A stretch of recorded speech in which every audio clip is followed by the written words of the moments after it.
ഇതിനകത്ത് glucose, sodium chloride, sodium citrate, പിന്നെ potassium chloride ഇതൊക്കെയാണ് അടങ്ങിയിരിക്കുന്നത്. ഇത് ശരീരത്തിലെ ലവണാംശം നഷ്ടപ്പെടാതിരിക്കാൻ വേണ്ടിയാണ് ഉപയോഗിക്കുന്നത്. ഓ അത് ശരി. അപ്പൊ ഈ ORS എവിടുന്നൊക്കെയാണ് നമുക്ക് കിട്ടുന്നത്?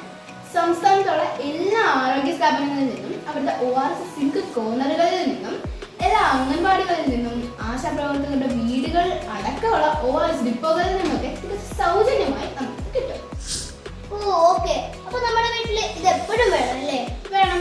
മാത്രമല്ല ഇന്ന് നമ്മുടെ കയ്യിൽ ആ ORS പാക്കറ്റ് ഇല്ലെങ്കിൽ നമുക്ക് സിമ്പിളായിട്ട് വീട്ടിൽ ഉണ്ടാക്കാവുന്നതേ ഉള്ളൂ. അതെങ്ങനെ? തിളപ്പിച്ചാറിയ 1 ലിറ്റർ വെള്ളത്തിൽ 6 ടീസ്പൂൺ പഞ്ചസാരയും 1/2 ടീസ്പൂൺ ഉപ്പും ഇട്ട് നല്ല രീതിക്ക് മിക്സ് ചെയ്യുക.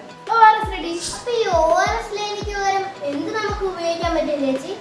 ഉപ്പിട്ട കഞ്ഞിവെള്ളം, ഉപ്പിട്ട മോരും വെള്ളം, ഉപ്പും പഞ്ചസാരയും ഇട്ട നാരങ്ങ വെള്ളം, കരിക്കും വെള്ളം, ഇതെല്ലാം ORS പകരം നമുക്ക് ഉപയോഗിക്കാൻ പറ്റും. എല്ലാ വർഷവും ജൂലൈ 29-നാണ് ORS ദിനം ആചരിക്കുന്നത്. മഴക്കാലമായതിനാൽ പല ജലജന്യ രോഗങ്ങളും പടരാൻ സാധ്യതയുണ്ട്. ഈ രോഗങ്ങളെ നിയന്ത്രിക്കുന്നതിനും ബോധവൽക്കരണത്തിനുമായാണ് ORS ദിനം ആചരിക്കുന്നത്. വയറിളക്ക രോഗങ്ങൾ പ്രതിരോധിക്കാം. ശുചിത്വപാലനത്തിനും ORS ഉപയോഗത്തിനും ശ്രദ്ധ നൽകാം.